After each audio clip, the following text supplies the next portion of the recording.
Here's the thing you need to know going into Takahashi Meijin no Bouken Jima 3. It's effectively the exact same game as Takahashi Meijin no Bouken Jima 2.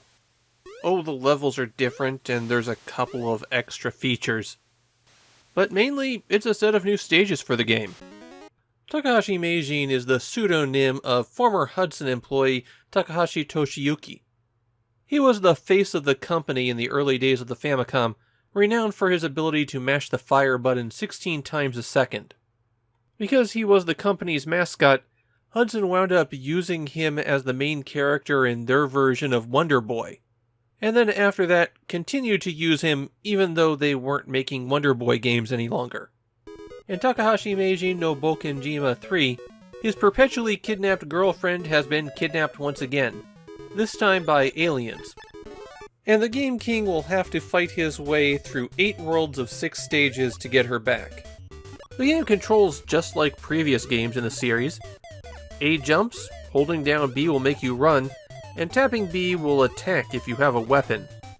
And as before, a key feature of the game is that you're on a very strict timer. That isn't a life bar at the top of the screen, that's how long you have before you die, and you increase the length of that bar by eating food. Snacks always appear in the same places on stages, and they'll show up when you get close to them, but also fade away if you don't collect them fast enough. Different foods restore different amounts of the bar. An apple might only give you 1 tick, but meat will just about fill the whole thing up. Every time you've eaten 100 things, you earn an extra life. So you have a bit of an incentive to stuff yourself. You might find eggs just sitting around on stages. You can crack them open by hitting them, or by running into them. If you run into them, the egg moves a bit, which could cause you to lose its contents. Eggs can contain a whole lot of different things, but the most important might be a card. And when you pick up a card, you get a dinosaur friend that you ride on. When you're riding on a dinosaur, if you get hit, you lose the dinosaur, but you don't lose your life. Which dinosaur friend you get depends on the suit of the card. The spade will get you a little red dinosaur that can spit fire when you press B. It can also walk through lava without being harmed. Hearts get you a blue version of that dinosaur, and it fires sparks out of its tail when you hit B. Diamonds will get you a plesiosaur that can swim freely in water when you hold down the A button. It doesn't have a weapon of its own, but you can still attack with your own weapons when you're riding it. Stars get you a triceratops, and when you're jumping and hit B, it'll roll into a ball that will crush enemies. It's actually one of the worst dinosaurs to use, because that bounce is really tough to manage. There's also a pterodon that you can ride on to fly, but it doesn't show up until fairly late in the game. Another riding option that can appear in eggs are skateboards, and these will force you to always move forward at a high speed. But like the dinosaurs, if you get hit, you just lose the skateboard. Weapons can also be found in the eggs, and they'll alternate to the one that you don't have. The stone axes are always the first one that you get, though. These travel in a short little arc, and you can throw a whole lot of them.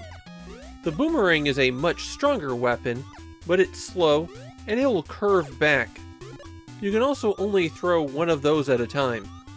Another thing you can find in eggs are fairies, and they make you invincible for a short time. Their counterpart are the eggplants, which rapidly drain away your time. And somewhere in between those are the clocks, which freeze time. Finally, you could find keys inside eggs, and these will take you to special bonus areas. You could be offered the choice of 3 different eggs, or get into an action area where you have to collect as much fruit as possible. If you beat those, then you're rewarded with a crystal.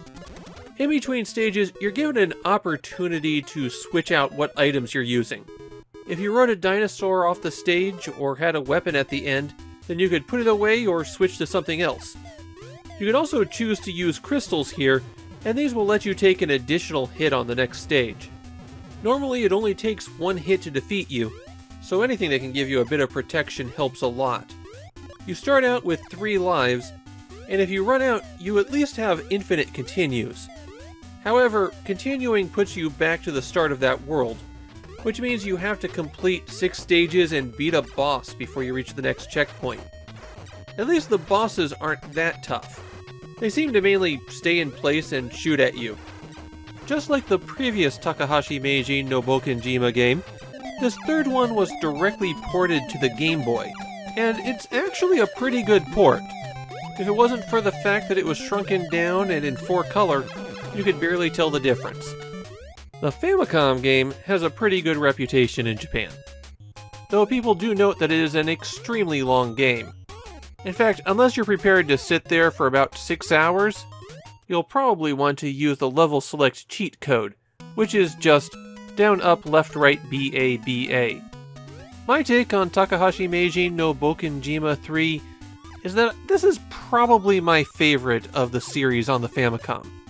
I like the second game on the Super Famicom a little bit better, but this is a really sharp platformer with a lot of stuff going on. And I think it has better level design than the second game, plus the few additions that they made for this one are pretty good. This is one of the better platformers on the Famicom, a great refinement of Hudson's already good ideas.